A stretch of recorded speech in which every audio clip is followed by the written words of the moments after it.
I just saw the trailer of this new documentary that's coming out with Celine Dion, right? Oh It's yeah, called I did too. I didn't listen to Celine Dion growing up, but everybody knows about Celine Dion because mainly probably from Titanic, unless you're a fan.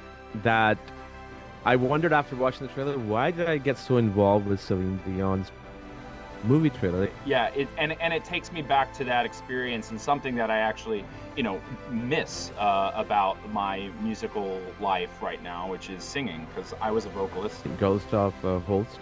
Did you ever Yeah, listen to him? of Yeah, course. Yeah, yeah, which yeah. like heavily influenced Williams on his Star Wars soundtrack. People do give up, and we all get those moments where we do want to give up. It's very interesting if you think about where you were 5 years ago, or 10 years ago, or 15 years ago, or 20 years ago, and where you are today. Totally.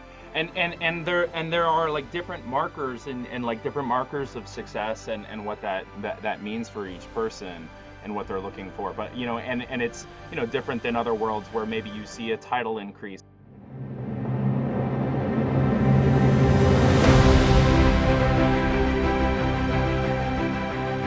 It's good to have you. I haven't finished the series yet, Franklin, Apple TV Plus, Yeah. but I did see first two episodes, and I did listen to the soundtrack, which is available on Apple Music, and I'm guessing it's also available on Spotify.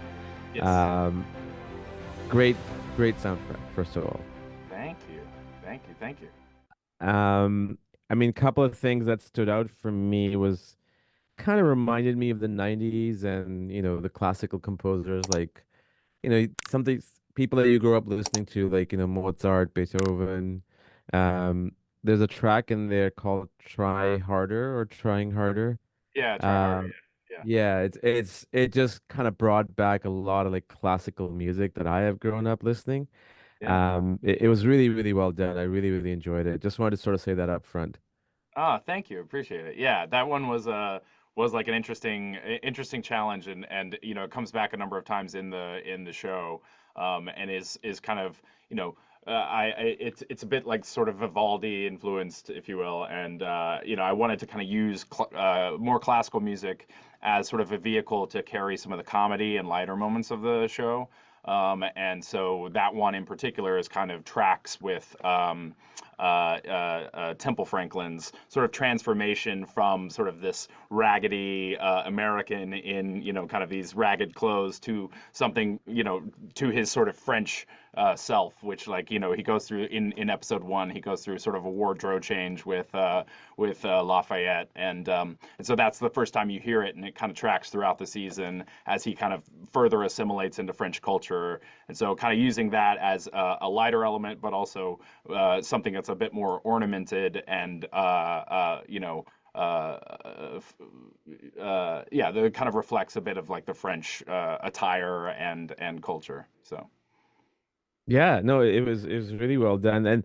And just sort of kind of going into this conversation about the series, Franklin, yeah. how did you how did you get involved in it? Was it just, just to some reference, or you yeah, I don't everything works differently in different series and different projects, so just wanted to get an idea.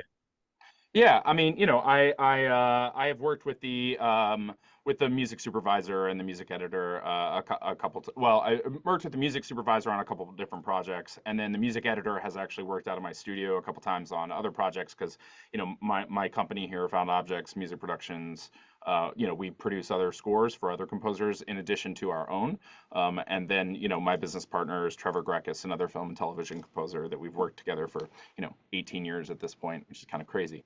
But yeah, yeah, I had heard about the project and the sort of what it was looking for creatively, and I felt like it was right up my alley. So I talked to my agent and kind of reached out to the music supervisor. I was like, I really think that this is something that that I would really love to do. And when you're in that place and thinking about it, and then they made a decision and they ended up working, starting out, they were going to work with another composer, and then for whatever reason, schedule stuff, kind of fell through, and they were on the hunt again, and so. My name came back up, and so I jumped at the opportunity. Was like really, yeah, gung ho about it, and took a meeting with Tim Van Patten, the showrunner, and we just, immediately hit it off. He's such a wonderful guy, creative, and like a great leader that is knows what he wants, and is yeah, like not a micromanager in like so many ways. He just like let me run with it and like responded to it, and so yeah, it was pretty great. So it was pretty quick by the time I found out that it was open again, and then I jumped onto it. So That's awesome. How much historically did you know about the story of Franklin and the parts that are covered in the series? Were you actually, very well very little. equipped with it? Very little. No, no, Okay. very little of the history of him, his time in France. I had not read the book that the show was based on. But yeah, so it was kind of a whole historical education for myself about that time, because, and I think that's kind of what's interesting about that, about the show as well, is that it's maybe lesser known facts around his involvement in the Revolutionary War and getting the French to support our efforts. So I think that was, people think of him more for his inventions or other things that he did here in the States, but like I think that Yeah. that was a sort of lesser known sort of story to tell. So I think that's also why it's so interesting. Yeah, that's something I'm learning too. I remember I took American history in grade 9 or 10, Yeah, and I honestly don't remember much, but I mean, I remember the basics, the war and everything. But one thing I've always sort of wondered, based on the conversation I have with kids and what you see on TV or online, yeah, is that that history element is kind of fading away. A lot of people don't know how we came to be where we came to be as a society, not just US, Canada, yeah, um, you know, North America mainly. yeah. Yeah, for sure.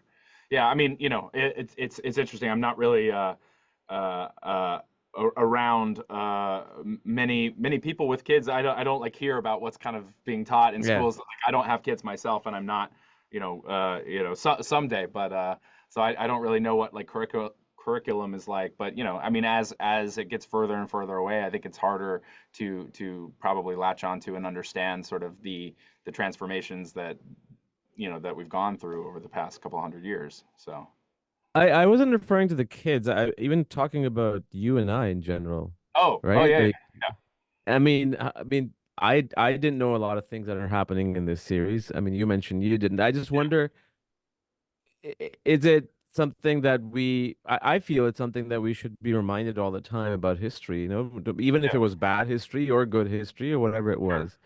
yeah, And I think that's been sort of missing. But anyways, I mean, I'm just kind of going off a tangent here. What was the most, and that's what this happened on this podcast. It's just a random um, conversation. But what was the most challenging part in your career? It doesn't have to be Franklin. Um, whether it was overcoming an obstacle, a rejection, a failure. What has been something that has sort of defined you over the years to overcome all the hurdles? I think it really, more than anything, it's like a mindset thing, because it just takes a really long time to establish a career and to, invest the time and energy and resources and, sacrifice a lot in order to get to a place where you've been doing it for long enough. You have the reputation, you have the connections, you have the skill sets and all of those things to really be doing it at the level that you want to get at. I think like we have ideas of that, okay, we've studied and we have the composition chops, but like, how do you get from the student level to having a career? And I think that persistence and the hard work and the long hours and the all the things to really and the relationship development stuff, and like not getting discouraged when you're 5 years in and it still isn't quite where you want it to be, and then you're 10 years in and it still isn't quite. You can always be sort of chasing that carrot in a way. And I think that that's where people get discouraged and drop out. And so I've kind of seen a little bit of like, obviously you have to know your craft. You have to build, your tools. But you also have to have persistence. And in a way, a lot of it seems like a bit of a war of attrition. Because like people, move on and give up, or like or go do other things and focus their energies on something else that then takes them out of the game in the same sort of way. So I think that if we're speaking from a career standpoint, I would say that just being able to be comfortable and at peace with where I'm at in my career, and continuing to push and continuing to invest was like the hardest thing to kind of get to, feeling good about that and feeling okay about that, and still putting that energy towards it.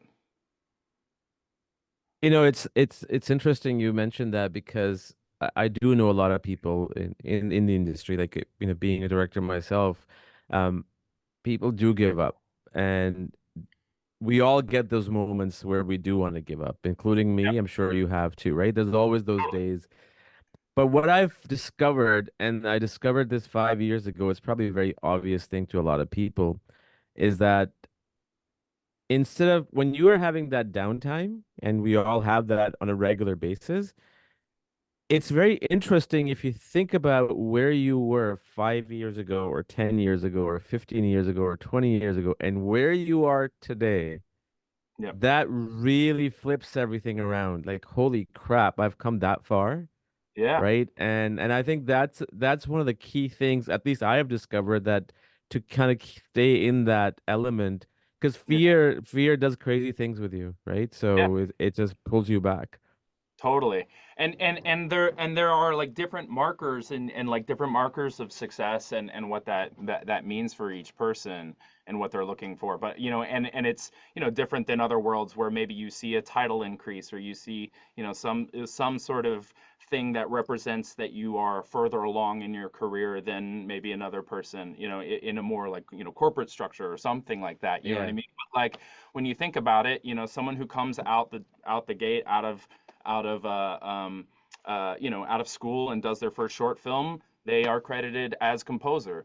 When John Williams does a Star Wars movie or whatever, he's credited as composer. And so there's no like sort of like tangible, like there's no like title sort of differences of like these sort of things. So I don't know, people like I think you have to kind of have markers of your own success and what that means to you, in order to kind of see that growth, and then have that perspective, as just said, looking 5 years back and looking 10 years back. If I could tell myself 10 years ago that I'd be doing Franklin, you know what I mean? Like I would have thought, you're crazy, you know what I mean? Like and as much as I wanted that, it's like, will that happen? And it's so, you never know. You never know. It's like where luck meets, preparation is, I like that. I like that line where luck meets preparation. yeah, yeah, Um, but I think one thing you said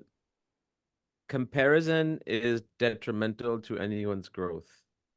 I yeah, mean, that's where I think a lot of people fall, and not just in our industry, just in anything. Like, you start looking at other people's lives yeah, or their career, and that's when you start uh, over assessing yourself and start putting yourself down. So competition is good, but I don't, comparison is not.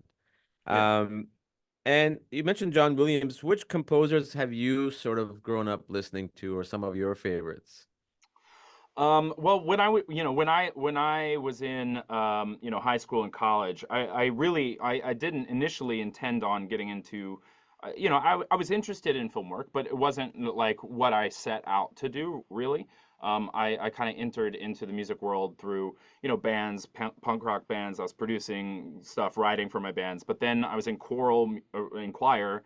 I started writing choir music, and then I went strictly like very academic classical composition, and had intended to go into the academic composition world. So I got my undergrad in classical composition at Oklahoma City University, and then I went to Yale for grad school. Got my master's and artist diploma in concert composition, like modern, and that was my intent initially, but yeah, like so I was listening to like Bang on a Can, so like David Lang. I was listening to John Corigliano, I really liked, his score for Red Violin, but I really enjoyed his symphonies. I was a big Mahler fan, Stravinsky, uh, and I would say those were some of my favorites.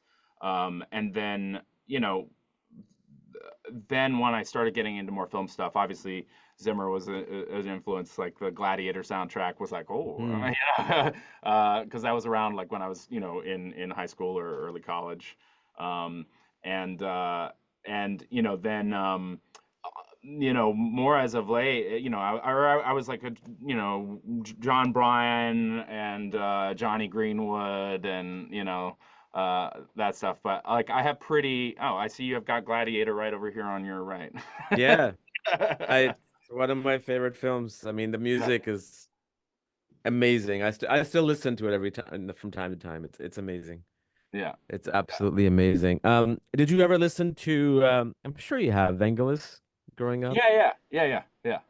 Yeah, it Yeah. wasn't, that wasn't as much my thing as as like, I for a long time I was really really into like very, sort of mid-century, mid 20th century composers. So like I really liked Mm. Ioannis Xenakis and like Schoenberg and Webern and Berg and uh yeah, so like yeah, the new Viennese school I kind of was really into for a while. But I liked the experiment, like the mid 20th century experimental composers. Yeah. And then like the post minimalists, I got into Reich, John Adams, uh, Phil Glass, and then the post minimalists like the Bang on a Cans, those types of composers. So I was really steeped in that. Like I was deep in that world for a long time. Yeah. Did you I mean he's not really a 20th century composer, more like early 20th, late 19th. Gustav Holst. Did you ever Yeah, listen to him? of Yeah. course. Yeah, yeah. Which Yeah. like heavily influenced Williams on his Star Wars soundtracks, and just like it's kind of wild. You listen to Holst and like you could play them to Yeah. people that don't know like that wouldn't be able to tell the difference. But like it's like heavily influenced, but it's yeah. But obviously he took it and made it his own and did Oh did what yeah. he so, yeah. There's a lot of elements, not just the Death Star sequence, but even Luke Skywalker theme has Yep. a certain number of notes. But Yep. also in Gladiator, I find Gustav Holst, um, if you want to call it album, or is it Jupiter or Mars? Is it Jupiter? The one that he What? did that? Yeah, yeah, yeah, yeah. The Yeah, planets. Yeah. planets, right? Planets. Yeah. Um, even in Gladiator at the arena sequence, there's a little bit of elements. I'm not a music expert, Yeah. but I mean I can pick up on things very quickly because I've been listening to soundtracks since early 90s. Yeah. He inspired a lot of artists. I think he inspired a lot of artists, but Sure. unfortunately, a lot of people know about Mozart and Beethoven and Chopin and a bunch of Yeah. others, but not a lot of people know about Gustav Holst. Uh, Yeah. uh, unless it's people like in your world or in the film world. Totally, totally. Yeah. I mean, which is funny because like I kind of came into the classical world from the other angle. I did not I was when I was in high school or, middle school, high school, college, I was not really like a Mozart or Beethoven fan. It was fine. Even Vivaldi, it's like I've kind of grown my appreciation for those composers later in my life, more so than early. But at the time, and this probably speaks to my punk rock, upbringing and my rebel and sort of hardcore heart. What was like really seeking out more experimental stuff that were more on the fringes of things that were doing something different than what I or at least associated with classical music. So people that were experimenting and doing new things. And so that's what kind of led me into the more 20th century modernist composers, and that's how I entered into concert music.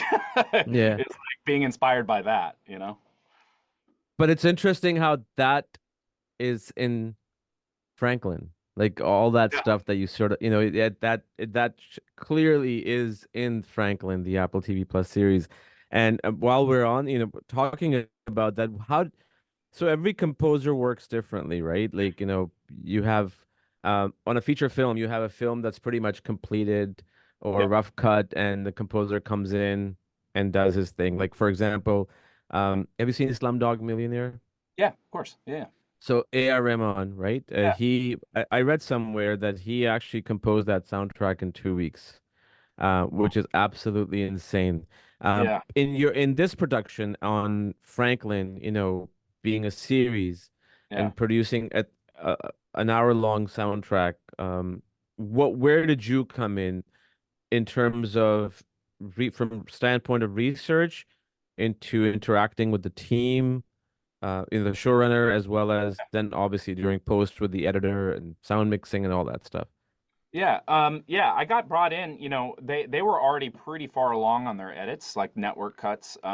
So, I was able to step into the project with some, pretty well formed visuals and pacing and all that stuff. So I had a lot of information to be able to absorb and react to. So that was great. And I like to work that way. Sometimes when I'm just working off a script and don't really have a sense for pacing or whatever, I like it's I can get into developing themes and whatnot, but I can't really start to dial in tone and dial in, how I want the instrumentation to, be recorded and produced and all of those types of things that I think are really important to, the choices of a composer. And so yeah, they already had most of the edits together, or not most of them, but a fair amount where I could, start to just dive into actual scenes. And so, yeah, I watched down everything that they had a lot of discussions with the showrunner, and then I really kind of just started from the top. And I think I started in like April. So it was about 6 months, I think, from the time I started, or maybe less, like March or April is when I started, and I finished around September.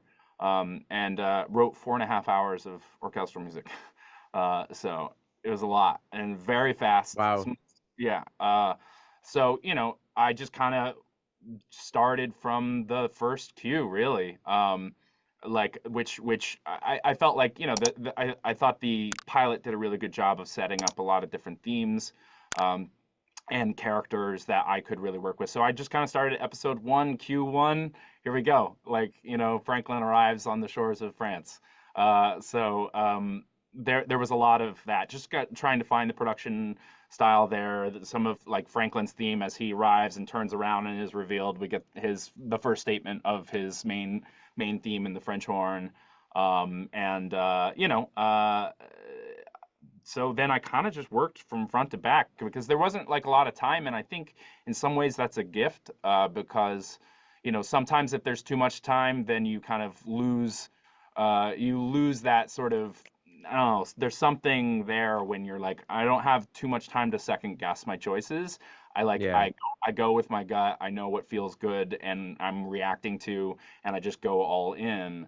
And so that's kind of how I did it. And like I have a violinist and a cellist that I work with very regularly that I bring into my studios when I'm working. And I literally just write stuff on the fly and hand it to them, and then they start playing it, and I workshop through my themes and through my techniques and things like that, and record it all, and then reuse it. And so yeah, and then thankfully on this project as well, they had the sort of resources to go and record the whole thing live with orchestra. So I did everything live, 4.5 hours of music, and like pretty much like in 2 episode blocks at a time. So I would do did episode 1 and 2 in a 2 day recording session, 3 and 4 in a 2 day recording session, and so on through 8. So it's pretty wild, That pretty wild. that's awesome. That's really, really awesome. And it's so when you're it's so true what you said about when you have too much time to think, then I think the doubt kind of kicks in, like, should I do this or should I do that? Right? Yeah, But when you have very less time, the gut kind of kicks in, and majority of the time, if not all the time, the gut is always right. that's right. With that sort of in context, so people who write books, right? Like they have ideas and they start figuring out in their head what the dialogue would be, or they start writing, right? Yeah, Same thing with directing, same thing with editing. With music, right? So even if you've seen a frame or if you're watching a frame, Like for example, the opening of episode one or the first 30 minutes of episode one. Like how tell me the process, not just in Franklin or anything that you do.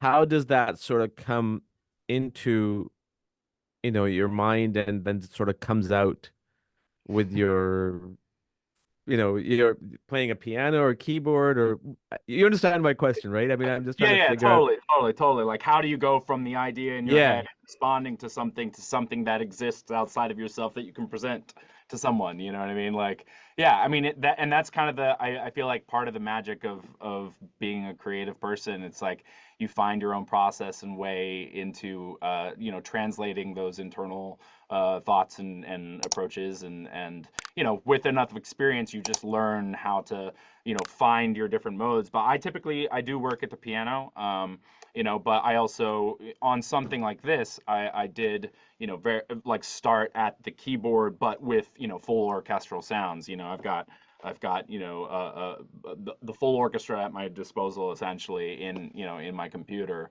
and can produce at a high level. So I was going straight to full orchestra in a way, and I built like a very very robust template in order to have all of my cues or all my instruments there, for all my cues, so I could print them and like not the biggest thing is I think removing hurdles between however you can find. I think there's no right process. However you can find that you remove as many hurdles from your sort of intuitive reaction to something to actually getting something down, even if it's a sketch. Like if you can figure that out, then you're in great shape, because you can always take whatever you have down and refine it and expand upon it. But it's like finding yourself in those creative spaces to be able to remove whatever hurdle you have from actually like just getting something down, just like write it down or produce it or like work it out at the piano, and not over like not judging yourself or second guessing yourself before it's necessary. You know what I mean? Yeah. So It's interesting, when you have a scene, sometimes music is not necessary in a scene. Like it's just the totally, silence of the scene, whether it's between there's tension being built or there's sometimes not even a dialogue between two people. They just communicate through eyes, right? yeah, Um, and but music also is very important. So music is such a powerful thing that a tool or composition of any sort that it really evokes people's emotions to, you know, sometimes, if you listen to like heavy metal, like, that can evoke rage and anger, right? I mean, for everybody is different. But then there is, something that makes you emotional, something that makes you happy, sad. What in your life, whether it's listening to someone else's work or whether it's watching something, even in Franklin, that evoked a certain emotion and that just sort of brought out something really, really quickly. Whether it's I guess the question is for both listening to someone else and also when you're doing your own work. like how do I find inspiration from those things? Yeah, yeah. Um, yeah, I mean, I tend to when I get started on a new project, I tend to kind of mood board a bit, and do pretty intentional listening to scores, to classical music, to anything that seems in some way related to a sound palette that I would want to play with, whether that be from just a production standpoint or instrumentation standpoint or compositional standpoint. Like there's all those elements to kind of be considered, in how you approach a score. So I typically, yeah, make like a big playlist based on my initial reaction and thoughts, and do some listening there to just kind of like get myself in the brain space. And then it's from there it's more just like synthesizing all of those various references into something that then feels good. But I try not to also be too beholden to that, where it becomes like a limiting thing. Where if something is inspiring and I start moving in a different direction, I allow myself to go there. Um, because like sometimes that's some of the most interesting things. It's like something that's a little bit to the left or to the right of where I actually initially started out. So Right. And to sort of add to that question, so let me talk about Gladiator for a second, since you yeah, mentioned it's one of your, the track Now We're Free in the end. Yeah. right? That Lisa Gerrard's vocals and Hans Zimmer's composition, even though that's an emotional scene, but it's like, the character breaks free. And no matter how many times you listen to that track, it evokes a certain emotion. Sometimes it relaxes you, sometimes it makes it, depending on the mood that you're in your life, where you are in your stage, right? Mm. Has there been a track, or is there a track that you listen to a lot of times because it evokes that emotion, um that makes Mm. you just feel good, whether it's a happy emotion or sad emotion. Even sad emotions make you feel good, right? Totally. So, is there anything like that that you listen to or you Yeah. have in the past? Yeah, I mean, yeah, I would say there's a lot there, and like I think that's what good art does as well. Like like art with a if you say art with a capital A in a way, it evokes it like you bring as much to it as it brings to you, and so it will change its meaning for you as you are wherever you are in your life, and you will perceive it and other people will perceive it in a different way and have different meaning to it. So I think that's like a beautiful thing about it. But yeah, I mean, there's definitely a number of pieces probably from Corigliano or Arvo Pärt, that kind of have that for me. But also, I one piece, two pieces I return to a lot are Stravinsky's Rite of Spring, and Mahler's First Symphony. For whatever reason, they always like, yeah, there's something there for it, for me. And I didn't recognize it until now, but or till recently when I watched Maestro. Actually, the rehearsal scene from when they were rehearsing the finale to Candide, uh, Mm-hmm. the Make Our Garden Grow. Uh, that one, I sang that in college, and that just like brought me to tears. And like I've revisited that track, that final piece from the opera, like a bunch of times ever since, because it has such a specific feeling for me that's like so inspiring and beautiful and yeah, interesting. Yeah. It's interesting you mentioned that it depends what you're listening to, how it's affecting you, but because it's coming from both sides, right? And then going to what you just mentioned about Maestro, um, sometimes I wonder, even if you watch like a movie, like I just saw the trailer of this new documentary that's coming out of Celine Dion, right? Oh yeah, It's called I I, did too. yeah, yeah, I yeah. literally just watched it. I mean, Yeah. literally when it started, right? Like literally when it started. I didn't listen to Celine Dion growing up, but everybody knows about Celine Dion because mainly probably from Titanic, unless you're a fan. Yeah. You listen to her growing up, and that just did something that I wondered after watching the trailer, why did I get so involved with Celine Dion's movie trailer? Like I don't even know anything about her music other than 4 or 5 songs, right? Like My Yeah. Heart Will Go On or Never Yeah. Give Up or that, all that stuff. Yeah. And and it's an interesting psychological thing that are you remembering your childhood and that or your younger years, not necessarily childhood, and Yeah. that's why it evokes a certain emotion. And Yeah. is it the same way with Maestro, like the composition that you were talking about? Is there a certain moment in life that Yeah. comes back? Absolutely. Yeah, and it takes me back to that experience and something that I actually, miss about my musical life right now, which is singing, because I was a vocalist. And so that's my primary instrument. I studied vocal performance in college in addition to music composition. And yeah, so I sang in choirs, I sang opera, I sang music theater, and I don't sing very much anymore, and it's such a specific musical instrument because it's the only one that exists in the body, obviously, and it's such a human experience to sing. And for I think we've evolved just to be moved by the human voice in that way. And so I was so moved at that point. I was like, man, I think I might have to start singing again.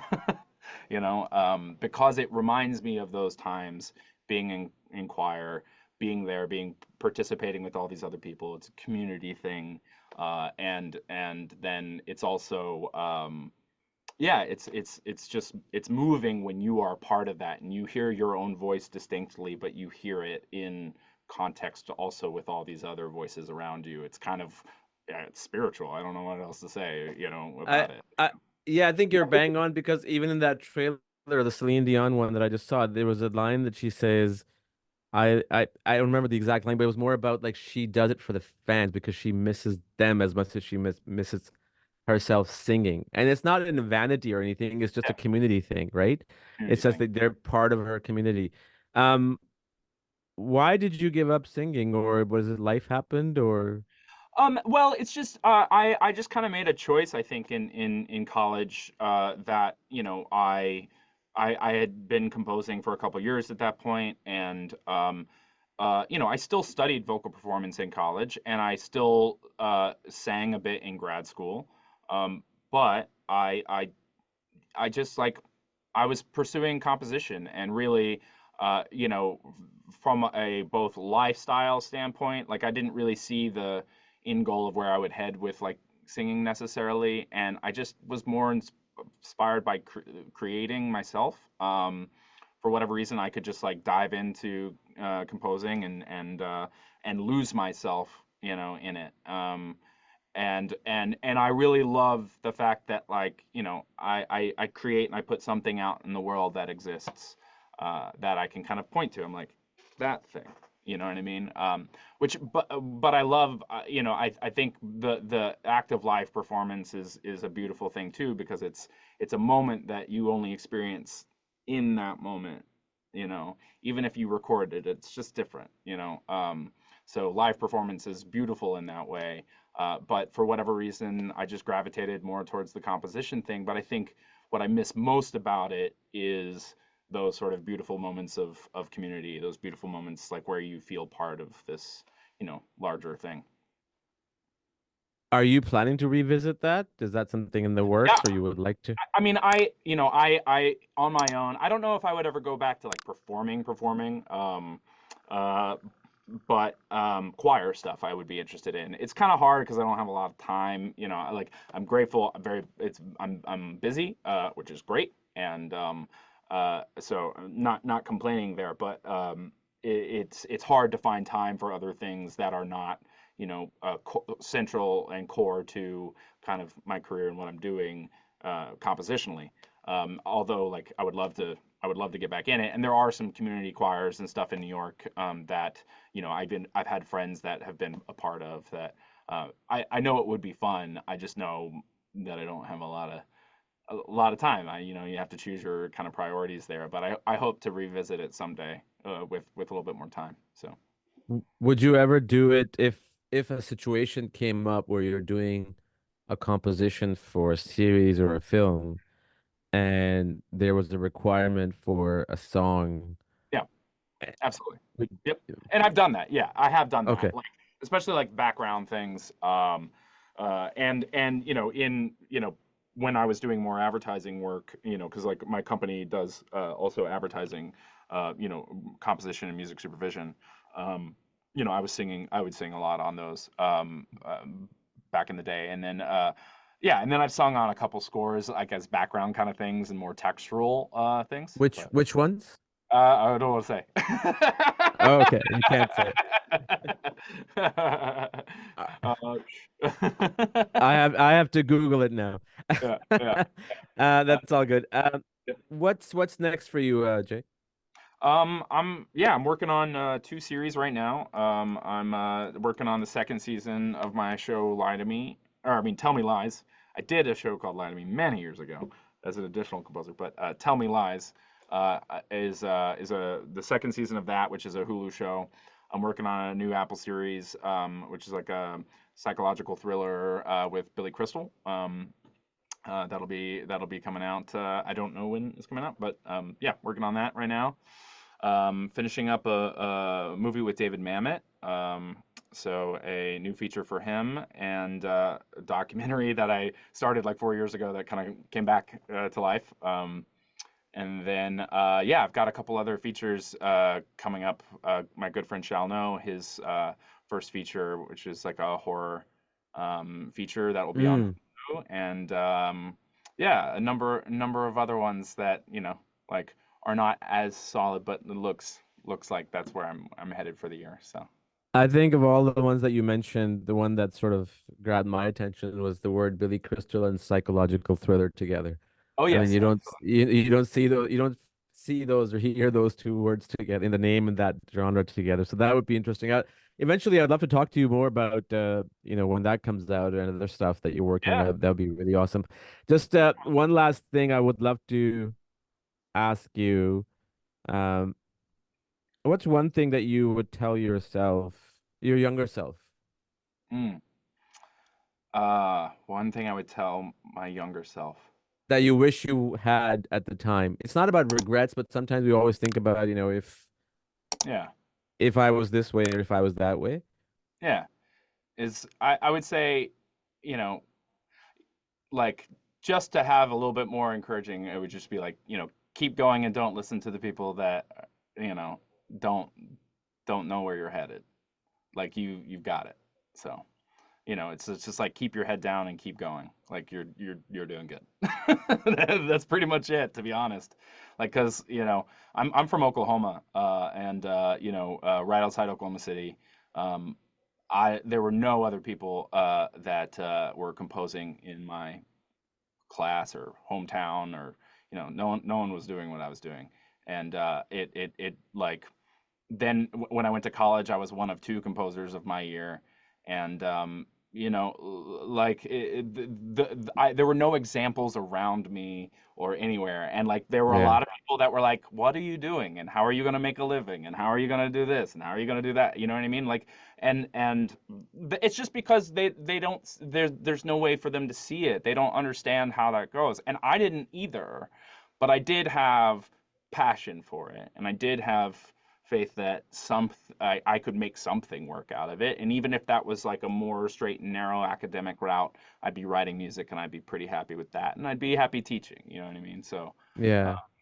just to have that encouragement that there's opportunity there if I believe in myself and believe in what I love, and love it, and like give it the attention it needs. So, It is absolutely so true, and sadly, it's true even today. yeah, Because, obviously things have changed because of YouTube and all that stuff. People understand things a little bit more, but it still needs to go a far way. The idea of having a career in entertainment and arts is not appealing to an average person as opposed to being a doctor or being an engineer or being a yeah, lawyer. But, one thing you said, and I'll sort of want to wrap it up with that is, keep your head down, keep going. When I took grade 9 math in summer school after I didn't do so well in the regular school, I had this teacher named Mrs. Walters. That's the only thing I remember she ever taught us to this day because it applies to life. yep. She was teaching us about brackets, like Mm, how to multiply around brackets, right? yeah, And she said, and I don't want to do her impression, but I can really do a great impression of her. She said, think of it as a horse wearing a fly mask, yeah. right? Hmm. And you just focus on the brackets and that's it. And that's life too. It's like you just kind of close your vision Yep. and and just keep at it because there's going to be ridiculous amount of distractions and naysayers, and not because they have ill intentions, just because they don't know themselves. Yeah. Yeah. For sure. For sure. Awesome. Thank you so much, Jay, for your time. It Yeah. was really, really lovely chatting with you. Yeah. Such a pleasure. Thanks for having me. Yeah. This is great. Looking forward to chatting again. Good luck with Yeah. everything. Do it again soon. All right. Thanks so much. Take care. Bye.